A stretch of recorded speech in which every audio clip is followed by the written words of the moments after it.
You heard me talk about Waxo, WAXOH, on other podcast episodes of Something Positive for Positive People. They've been a longtime supporter of the show. They are an online magazine dedicated to destigmatizing STIs by providing stories, resources, and inspiration.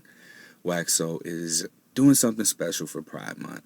They're talking about healthcare and how tricky it can be to know if the doctor you're about to see is queer friendly. Have you ever experienced discrimination in the doctor's office because of your sexuality or gender identity? If you have, and you have a story that you want to share, DM me and share that story, or you can just write to me via email, Courtney@SPFPP.org. I've shared with you my experience when I most recently went to go and get tested at St. Louis Effort for AIDS. I think it's important for these kinds of organizations to get our business. It's important for these inclusive spaces to continue to grow and for more people to know about them. While I'm presenting a cisgendered straight male, and I hope I said that right. I'm learning, y'all. It's a learning process. I was still asked questions along the lines of whether or not I had sex with men, if I was a sex worker, had sex with sex workers, if I was non-monogamous, how many sexual partners I've had. And it wasn't coming from a place of judgment. It was more so coming from a place of what additional resources may I need. They were assessing my needs, and the person who tested me did a really great job of making me feel seen, making me feel understood, and making me feel safe, most importantly, to share that kind of information. It's important for us to be able to access these resources, and I'm thankful that Waxo is taking in these stories so that we can begin to do more about it. You've all have expressed to me that you would like more queer representation on the podcast. So last week's episode, we had Ella Dawson on, who shared that she is bisexual. We have Soraia Papaya on this episode, which you'll learn about her here in a few minutes, who is also bisexual and also a relationship anarchist, or she's navigating that right now. So that's a very interesting conversation for us to have. We are also celebrating 41,000 downloads of Something Positive for Positive People, and this will be the 103rd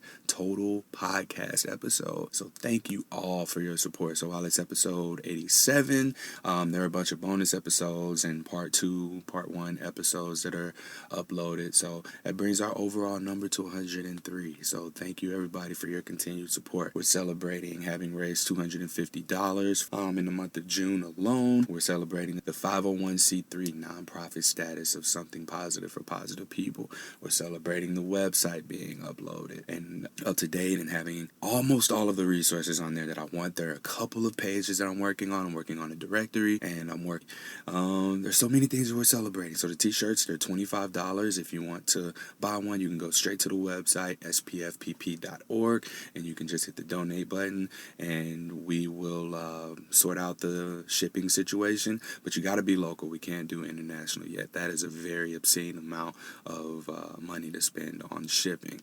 This episode with Soraia, we talk about bisexuality, by erasure. So I hope you enjoyed this episode. It's very good for learning and having a conversation. I think that that's what you can probably take the most out of it. It's just that we need to talk to people. And just because someone may seem to reject you, really their intention could just be to correct you. Bam, episode title. All right, so I hope you enjoyed this episode. Welcome to Something Positive for Positive People. I'm Courtney Brain. Something Positive for Positive People is a nonprofit organization that helps people who are struggling with a positive STI diagnosis get the support resources that they need. In addition to that, we uplift and encourage use of the services and resources of sex educators and sex-positive organizations, such as places where you can get birth control, condoms, and other barriers, STD treatment, STD testing, and more sex education. This is what this is becoming now, thanks to all of the support that we've gotten and the feedback. Thank you to everyone who's been contributing. Thanks to everyone who's donated so that we can help people get their therapy. And we're also selling t-shirts for $25 if you're in the United States. If you're outside the country, shipping is a very unreasonable amount of money right now. So as time passes, we'll be able to get merchandise outside of the country. We're also on Patreon. If you want to support us there, just patreon.com/SPFPP. And don't forget to check out the website, www.spfpp.org. Now we're going to get into this podcast with Soraia. Did I say it right?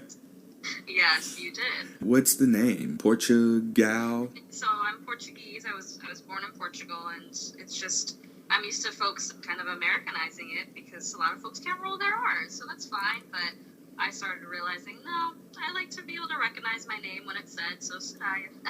Yeah, we can roll our R's. It's not any different than just saying something with an L in it, Soraia. Like it's as simple as that. Yeah, but I know some folks it's different capabilities, so I just roll with it. Oh, I see what you did there. All right, we talked before, and there are so many things that are interesting about you. One of which stood out to me was this relationship anarchy we talked about. Can you tell me what that is? Okay, well, to me, because I'm still exploring it, it's kind of like the past year I've been thinking about it, and I'm not an expert on it, but what I can say is what drew me to it was just, it's all about kind of resisting scripts about what relationships should be and what a relationship between some person would look like versus another person in my life. And I'm just like, I just want to relate to people how I relate to them and not have to feel pressure to act certain ways because that's what society dictates that we have to act like. And to me, it's about when you are in a relationship with someone, everyone gets to kind of keep their dignity and be themselves, but still also be with one another, whether that's romantic or platonic or anything, really, if that makes sense. Yeah, it does make sense. So essentially what we're talking about here is just you being able to be with other people the way that you are in that moment. It's about presence. It's not where is this going? What's our history? How can we change this? You're not changing anything. You're just literally being with someone as they are. And you accept one another and just choose to engage in whatever it is that comes up in the moment. Yeah, and I just also, I desire non-monogamy, but I think there's still sometimes hierarchies in that, depending, and I'm all about everyone's on the same page if you're in my life, but I also don't think that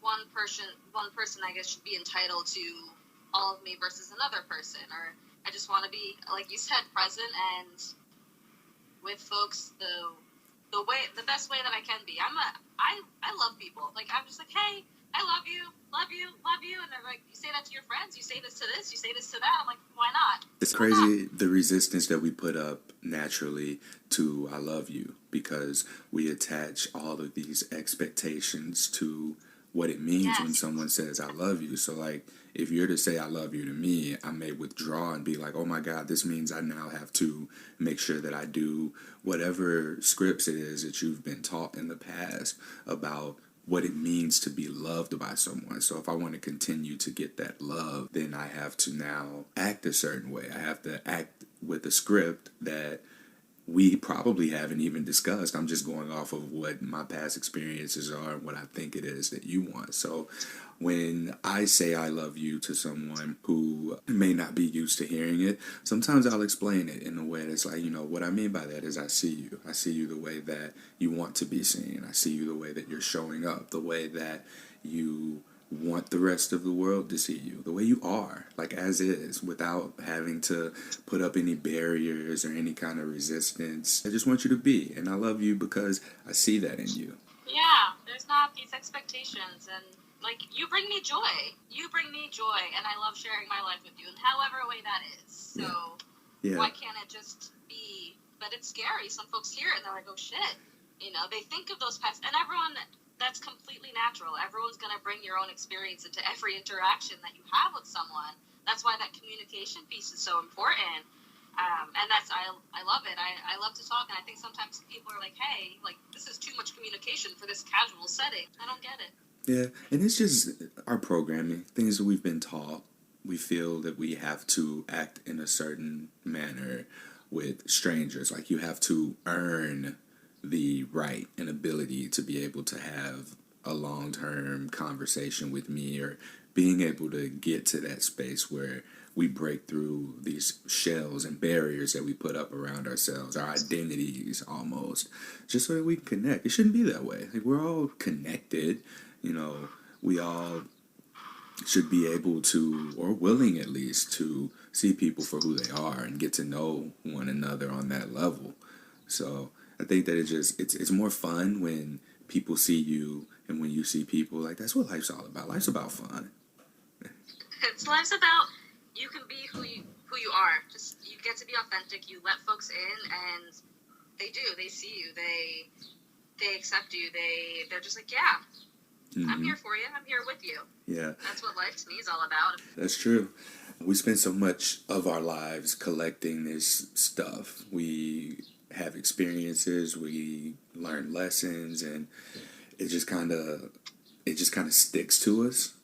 And then we get to a certain place in life where we're like, why am I doing this? Why do I care so much about the things that I care about? And you slowly begin to remove those things layer by layer by layer. And I feel like certain people come into our lives that help us recognize that and remove those layers. So being able to be open to the experiences that another person may bring into your life that helps you break through those shells, I feel like that's so valuable in being able to express, to be seen, to be experienced. Like, always, there are three things that I would say life's about. It's about expressing, exploring, and experiencing. Oh, I like that. That's like a cute little tattoo to put somewhere. The 3 E's of life. Maybe I should trademark that for somebody puts it in the book. Sticker going. Like, So, that's one thing that stood out to me was the relationship anarchy, because I've heard it before on another podcast that we did with Dr. Stephanie K. Webb. If you want to go back and check that episode out, it's Unscripted Relationships. And this, like, hearing from someone who is in that space, I just thought it was something worth exploring for a little bit. Now, another note, you also use she, they pronouns. Is that right? Yes. All right, now, when do I use she and when do I use they for you? We're talking about your experience. We're, like, not in general, this is just one way to look at it. Yeah, no, it's a really good question, and I'm still trying to figure it out. A lot of folks growing up, they knew me as just she. Like, something that's familiar and that I'm used to, and I think about all of the ways I've grown up and struggled with other feminine identified folks, so that bond there is why I still keep she. And with they, I think honestly, when you want to use it's for when you want to use it. If I at some point I'm like, you know what, I'm more of a they today, like this is kind of what I put out there, then use they. But if I say she, they, it use whichever one. Sometimes I will kind of intermingle between both. I don't think there's any setness to it. I also am just very resistant of, like, being set in anything. I like to just kind of be. So I think that that's part of that. So you can use she, you can use they. What I would just ask is that you don't say that I am a woman. Ah, okay. So essentially, we're not tying you to anything. We're not tying your identity to what it means by mainstream media society to be a woman. Yes, I don't identify as cisgender.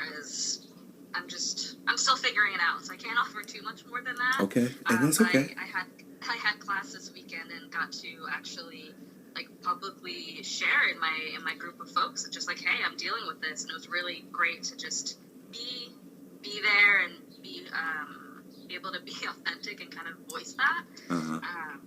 Because it's still new to me. I thought at my age I'd be like, I know my shit, like I know what I'm doing, I know me, and I don't, not yet. So it's still learning about it. It's like when did I you like to say it's my second coming out process, which is weird, but when did you begin to explore this? I want to say maybe also within the last year, 2 years. A lot. I've been exploring a lot in the past year. I've been a busy bee. Mm-hmm. But I think it's just around when I think of gender, the more that I learned about it and explored and worked with folks and my colleagues, my peers, my classmates, and I realized, this doesn't quite sit well with me, but I could never really figure out why. So just still exploring. Yeah. Sorry, I can't offer more than No, than no, that. that's okay. And I think that's important for people to understand is that everything isn't just black and white. Everything isn't you are this or you are that or you're there already. We're getting to wherever it is that we're going. And it's an ongoing process for as long as we live. So while you may be settled into a space, you may still be defining what that means specifically for you. So for myself, like I'm he, him, and I don't see myself being anything else just because this is where I identify as. And like I've asked myself the questions and done the explorations internally to be like, okay, well, does this sit with me well? And yeah, it does. So a lot of people that I may interact with or engage with, it's more of me collecting and understanding and publicly putting it on here for other people to understand, like, oh, it's not about categories, it's understanding another person. It's not having to understand specifically what it means to be he, what it means to be she, what it means to be they. It's what that represents. And what it represents is just this breaking free from how we're supposed to be, quote unquote. No, I hear that. That kind of what you're supposed to be is something that where a lot of shame comes in because of this feeling of being enough. And as a queer person, as bisexual, and now as this, which I'm still trying to figure out, I'm like, am I enough? Because I don't necessarily have a label for myself yet. Like I know that I feel comfortable within this community, but sometimes like I present very feminine, so I'm like, is it enough? And it's always this, is it enough? When it's like, no, you can just be. The only person to tell you like who you are is you. That's it. And you can find communities and you can share and let people in on that, but ultimately it's you. But there is like, that's the like shame that I deal with, like, oh, am I enough to like say that I'm this? Mm-hmm. I think that this is a good place to ask about sexuality because you mentioned being queer and bi. So are you bi and queer, or is this where we're figuring things out? So I definitely would say I'm bisexual. That's part of my journey of saying like, no, I'm bi, and folks asking a little further down the line like, oh, are you sure? Like, you sure you're not pan? You sure you're not this? And it's like, nope, I am very resolutely bisexual, but that's also because of unlearning a lot of, I guess, biphobic stereotypes and how, or I guess who would define bisexuality versus bisexuals defining bisexuality. And I kind of settled on queer to kind of name that gender piece too while I still figure it out. But who knows, maybe like genderqueer or gender fluid, or I have no idea. I'm just there. But Yeah. bisexual is definitely, I think, something that I want to claim and put out there and put out into that space. Mm-hmm. You mentioned biphobia. What does it mean to be biphobic? There's, I think, different components, but first, like, erasing it, thinking you can either be straight or you can be gay. There's resistance to bisexuality that you mentioned to me before. Like there were expectations that come with you saying I'm bisexual that other people may have. What are some of those? So I think whenever I would go on a date and I'd tell someone, hey, I'm bisexual, they would automatically assume that I am more sexually active than maybe someone else, or that I would immediately be willing to engage with multiple partners at the same time. I think I'm guilty of that. One person asked me, does that mean that I have to be worried about you checking out some girl over there? And so I guess this immediate, can we even be trusted as individuals in relationships? And all of these, I guess, are part of these stereotypes. Mm-hmm. And also just as a bisexuality, that you're inherently transphobic because you're that never occurred to like me. Men or you like women, and because folks are like, well, then why don't you just say you're pansexual? I'm like, no, I'm bisexual. I'm attracted to more than one gender, and I also recognize that there's multiple genders, and it's this idea of, because of who I'm attracted to, my sexual orientation should change, which doesn't necessarily happen with other sexual orientations. This is all in like a really great book I read that I wish it was like Bisexuality 101, you coming out as bi, read this book. It's going to validate you so much. Ah, okay. It never occurred to me that someone identifying as bisexual would be perceived as someone who might be transphobic. That doesn't make sense to me, because I feel like being a part of the LGBTQIA community means that you understand this element of inclusivity. I mean, you like what you like, so no one can argue with you liking whatever your preferences are. To automatically be phobic because you identify as a particular category, it seems ridiculous. It's ridiculous that someone could just be labeled as anti-something because they fall into another category. Like, how do we inherently just make enemies that are fighting for the same cause, that have the same intention of equality and being able to freely express yourself without there being negative consequences from society? Well, I think I also want to recognize that there's history. There's history within these communities, and we even have inter-community policing of each other. And I don't want to necessarily dismiss these concerns because, like in the book, they were talking. Hold on one second. Hold on. I gotta put my dog out. This is like unreal. Babe, I love you, but this is not happening. Pay attention to me. Like unreal. Okay, so these histories. There are valid concerns of transphobia within the queer community and the LGBT community. And when asked, that's why I said, why don't you just identify as pansexual? Because it's not transphobic. And it's like, well, it's not, bisexuality isn't transphobic either. It's just perceived to be, because a lot of folks consider it to be very binary. It's just you're attracted to both genders, when that's not how I define it or how a lot of bisexual folks define it. That makes sense. Does that make sense? They're like, no, you're operating within the binary, so why don't you shift and change your identity to pansexuality and label it as that? So that's what you mean by it being erased. Yeah. Okay. And it's like, no, you can be bisexual and date trans folks and be attracted to trans folks. Like, I'm attracted to whoever. It doesn't matter. If I find you attractive, I find you attractive, and if we vibe, we vibe.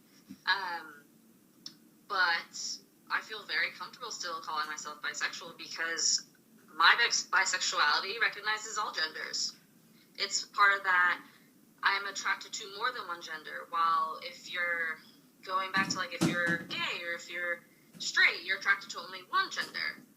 And that typically operates within a binary, but I'm not going to say, hey, to dismantle this binary, you need to change your identity. Yeah. Does that make sense? Yes, it does. It does. And so going back to the fear of a partner thinking that you're going to be checking out whatever they're not, or thinking that you engage in sex with multiple partners at the same time, I think that that's another stereotype worth dismantling, because I found myself in a situation like that, making an assumption and then being like, oh, I realize what I'm doing. But it takes for sometimes these experiences to happen in order to be able to realize how important it is to just fucking ask someone. Just ask, like, oh, you're bisexual, okay, so yes, you like multiple genders, but it's not like you're dating both. You choose to date one or the other at that particular point in time, if that's the kind of relationship that you go into. It's almost this assumption that bisexual people are non-monogamous by default. Yeah, it's and that's what I also struggle with this, because I don't want to be monogamous, right? And it's, how do I exist and be? Because again, the best way to ask is just be like, hey, what does bisexuality mean to you versus what does it mean? Because I don't want to speak to my bisexuality and then completely go, well, that's not bisexuality if that's how someone identifies. I'm having a brain fart right now. No, you're just saying ask. Because the thing is also we're all human, and like, we fuck up, and sometimes like you're gonna say something that someone's gonna go, wow, like what, like you really thought that was okay to say, and it happens. But it's by having these conversations and connecting and talking about it that I think we can lessen those interactions. Yeah. But yeah, this idea, I struggled with this idea of, well, bisexual and biphobic stereotypes are that we are non-monogamous, or that we are promiscuous, or that we, will have more STIs because we are more sexually promiscuous. And it's like, how do I exist as a bi person that doesn't want to be monogamous, that does have an STI, that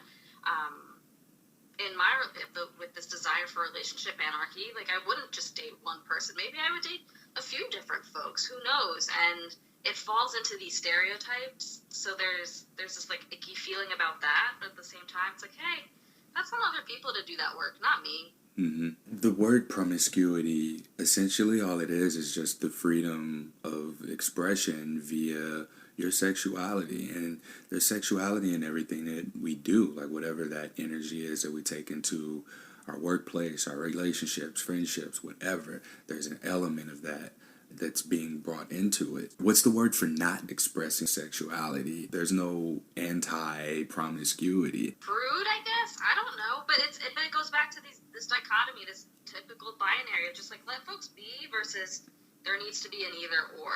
I mean, I love me some gray material. It doesn't need to be black and white. Yeah. And we just call it free, or just being, even. I just feel like as long as your freedom of expression doesn't impede on someone else's freedom of expression, we're good. And it's legal, of course, and any acts are consensual between yourself and another person, then we don't have any problems. Like, why can't we just get there? I just want us to be there. Oh, we got years of work, bud. Years of work. But I think we're talking about it, so that's something. Yeah, and that's always a start, because while we have so much access to so much information at our fingertips, using it is cool, but there's nothing like sitting across from someone and just being able to have this exchange and feeling safe enough to say the wrong shit, or feeling like when you said biphobia and then you mentioned it's assumed that ... I was like, oh shit, I've done that. And I can say that. I can safely say, yeah, I've done that. I've been wrong before, and through that I've been corrected. Like, we don't take criticism well collectively as a society. Like, it feels too much like rejection. Like, you're rejecting my beliefs. And we got to get past that. We got to understand that the rejection of an exchange for the sake of just having an exchange, for having communication, that's not what it is. It's just a correction. We mistake correction for rejection. Yeah, and just the ability to connect. Like, I want to connect with you, but I'm going to let you know that what you said didn't jive real well. Yeah. And just kind of accepting that and going, giving you kind of the ability to grow and evolve, because we all do. Like, I was super, like, biphobic too when I was young. Like, I am not the same person I was 10 years ago, and if I expect everyone that I encounter to be where I'm at, that's not realistic. Not at all. And I need to be able to meet them where they're at, but I can also set boundaries of, like, hey, you're asking a lot of stuff, and it's coming from a really, like, biphobic belief, so you know what? I'm not going to I won't be your educator, but here's some resources. Like, Google's your friend. Find some stuff out, and then come back to me. It's been a struggle and just a process and a journey of learning in the past 2 years that, people are going to think very, very differently from you, and even when they cause you harm, I, like, still want to connect and go, hey, but, like, why do you think this way? That's it. But not everyone wants to do that, and I sometimes don't want to do that, but it's just kind of figuring out how to navigate all of that. Mm-hmm. And that's just life, and it's messy. Yeah. And it starts with, I think you can pick up on a person's intention, or if you even just ask them, hey, what's your intention? Why'd you say that? What do you mean? Why do you believe that? And you get to understand that a lot of times it's just ignorance. A lot of times it's not knowing someone who expresses themselves in that way, or who's having the experience that you are speaking on but know nothing about. And 2 years now, I've been doing this podcast, a little bit over 2 years, and I've come across so many different unique expressions of human beings who have just blown my mind in terms of ways of living, ways of being. And it's definitely transformed my way. Like, I went from thinking I understood how everything worked. You're a boy or a girl. You become a man or a woman. You either give birth to a child or impregnate the birther of a child. I just butchered that wording, but It's okay. and you know, I've heard about gay people, I've heard about lesbians, I've heard about trans people. These were things that I've heard about, and that was it. They weren't seen as human beings. And I think that coming into this space and now having an understanding of all these different walks of life, it's been very transformative for me. And I only hope that by bringing more of that into this space and reaching the kinds of people who otherwise, like myself, wouldn't have had access to the reality of these people that we may have never even met. Experiences, stories, this is how we learn, this is how we grow, this is how we communicate, through stories. And having the experiences of different people in these different spaces, I think that's what we need in order to begin to break down, again, going back to those layers of shit that we've covered ourselves with throughout life. That's how we begin to get down to who we really are. Absolutely. I think when folks want to connect, it's also just recognize it, just apologize. Because regardless, like, you might have the greatest intentions. I'm very much of your impact still had that impact, and that needs to be acknowledged. So just, if you fuck up, apologize. And that person, like, be sincere. Don't try to tell me where you're coming from. Just go, hey, I'm really sorry that hurt you. Mm-hmm. What can I do differently? Or is there any other way that I need to support you in this moment type of deal? Like, just straight up doing. A lot of folks, I think, are not comfortable being uncomfortable. You know, just apologize if your impact is terrible. Yeah. And then with your good intentions, learn how to make a better impact. There you go. You know, and if someone's willing to give you that grace, great. And if they're not, that's a boundary they're setting. Mm-hmm. Just recognize it. Yeah. All right, now going back to this whole promiscuity thing, and for people to have this assumption that bi people are more promiscuous, therefore have STIs or whatever. I have an STI. I identify as non-monogamous, and I haven't gotten shit for either of those, and I'm wondering if it's because of our default response. Oh, well, it's okay for men to be more sexually active with multiple partners, and then, like, the STI conversation is, like, never really talked about. Yet it's assumed that, oh, she sleeps around, so she is more likely to have an STI, or she has multiple sex partners, so she has an STI. Whereas if he sleeps around with multiple partners, from where I come from, it's like you're more than likely to just have a lot of kids that you probably don't take care of. The STI thing. So you do have an STI, right? Yes, I have herpes. Woo! But what's interesting, though, is you didn't get that from being promiscuous, quote unquote, right? No, I've had it since I was a kid. Maybe since I was 11, 12. I don't know. Like, a long time. I've had cold sores, like, and mine present orally as cold sores. And I've had it for, like, so long. I'm pretty sure maybe before I was even menstruating. I don't know. Yeah. It's just there. I know it's there. Mm-hmm. And we treat it so differently when it's up here versus anywhere else. And what a lot of people don't know is that you can have an outbreak, an expression of herpes type 1 or 2 on your foot, your ankle, your finger, your hand, your, butt, elbow, everywhere, your back, eyes. butt. Yeah. And so I'm kind of on this secret mission to figure out, like, why is herpes still an STD? Why isn't herpes considered something else? It's a virus that lives in your nerves and it expresses itself on the skin. Like, the visual expressions of what herpes is, for it to be more expressive on various other parts of the body, doesn't mean it's necessarily sexually transmitted. I can have an outbreak on my wrist and, like, slap you on the face, and now you might get herpes on your face, you know? So it's not sexually transmitted at that point. It's violently transmitted. Yeah, violently transmitted is a good way of putting it. Or like, yeah. I don't know, because I think that was one of my that was my own internalized stigma of just going, well, mine's not sexually when I was younger, like, mine's not sexually transmitted, so whatever. Like, it's not as bad for me, or like I'm better because I, you know, didn't get this maybe from sexual activities.